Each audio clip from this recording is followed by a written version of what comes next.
अपने माथे पे परमात्मा का वो आशीर्वाद पाते हुए संकल्प किया इस सूर्य तिलक के बाद कि अब हम विजय तिलक की तरफ बढ़ रहे हैं। दुनिया की कोई ताकत भाजपा को जीतने से रोक नहीं सकती है। मुझे इस बात की प्रसन्नता है, लेकिन नादान लोग जो जानते हैं लेकिन जान के बाद में भी अनजान बनते हैं।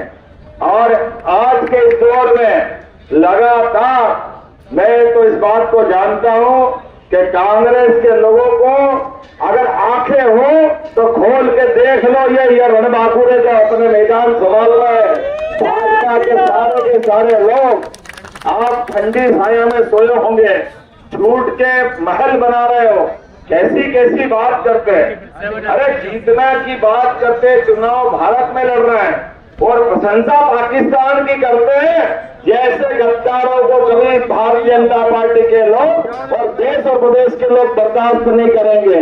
आज इस समय की आवश्यकता है, सीमा पे जवान और खेत में किसान, हर व्यापारी अपना अपनी दुकान संभाल करके अलग अलग प्रकार से देश और प्रदेश की सेवा कर रहे हैं। ये चुनाव भारत के भविष्य का चुनाव है।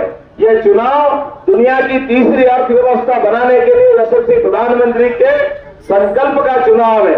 और आज के चुनाव में हम सब देख रहे हैं, कांग्रेस की हालत तो ये है कि कांग्रेस के प्रत्याशी मैदान छोड़ के भाग रहे हैं और कांग्रेसी को समझ नहीं पड़ रही कि वो कहे तो क्या कहे।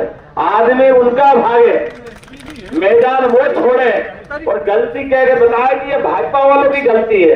अरे भैया, आप अपने बाल बच्चों को पाल पोस के बड़ा करते हो कि नहीं करते हो? अगर वो घर छोड़ के भागे तो गलती किसकी, माँ बाप की है कि दूसरों की है?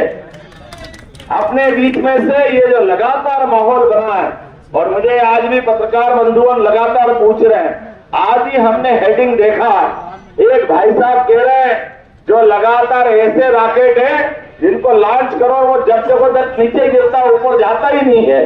2014 में देखा, 2019 में देखा। क्या करे, माँ का लाड़ ही ऐसा है, माँ की आत्मा नहीं मानती है। आप पीठ पीछे से इस देश की सत्ता को पकड़ना चाहती है।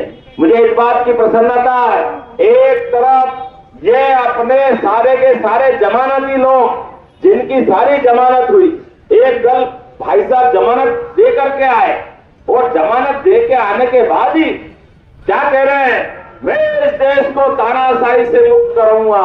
अरे डूब मरो भाई, आप जमानत पे आए हो और जमानत में जो जो शर्तें लगी है, कायदे से कोई दूसरा आदमी होता तो जेल से बाहर ही नहीं आता। लेकिन ये सारे के सारे एक ही थैली के चट्टे बट्टे जो लगातार एक निष्कलंक ईमानदार व्यक्ति के माध्यम से जो भारत की सेवा करना जानता है, जिनका नाम 56 इंच वाला नरेंद्र मोदी है। नरेंद्र मोदी जिंदाबाद। जरा हमारे भाई बहनों के साथ व्यापारी संगठनों से तो पूछिए। आज रतलाम की सभा में बोलना चाहूंगा कि जो इनकम टैक्स के छोटे छोटे आदमी आकर के जो डराते थे, धमकाते थे, आज उस सबसे मुक्ति अगर किसी ने दिलाई है तो नरेंद्र मोदी ने दिलाई है, जिसके माध्यम से पूरे देश में वातावरण, व्यापार व्यवसाय करने वाले अपनी ईमानदारी से व्यापार व्यवसाय कर रहे हैं, एक नंबर का धंधा करने वाले लगातार आगे बढ़ रहे हैं। और नहीं तो ये खुद कहते थे हम 1 रुपया भेजते हैं और 15 पैसा पहुंचता है। जिनको ये मालूम नहीं, कोई कांग्रेस के नेता आज तक जवाब नहीं दे पाए कि वो 85 पैसे कहां जाते थे, उस 85 पैसे को खाता कौन था? आप ही की सरकार, और आप ही बोलो। अरे आज नरेंद्र मोदी की सरकार है, जितना पैसा पहुंचाते हैं, 6000 पहुंचना किसान सम्मान निधि का, तो 6000 पहुंचता कि नहीं पहुंचता अपने सबके सामने। आपका अपना रिटर्न जमा करने के समय जो आपको वापस मिलना है, बिना किए मिलता कि नहीं मिलता है? आज का समय हमको याद करो, भगवान राम के काल का आनंद आया है। बाबा महाकाल के महालोक में हम सब भगवान को मुस्कुराते देख रहे हैं। आने वाले समय में ये जो महावीर स्वामी भगवान ने कहा था, जियो और जीने दो, ये करके अगर किसी ने दिखाया है प्रधानमंत्री के माध्यम से, आप बताओ किस किस को टीके लगे कोविड के काल में? टीके लगे कि नहीं लगे? कोई भी ऐसा आदमी बता दो जिसको टीका नहीं लगाओ। ये बेईमान लोग जब टीके लगा रहे थे तो के हम मोदी टीका नहीं लगाएंगे, मोदी टीका नहीं लगाएंगे, ये मोदी का टीका है।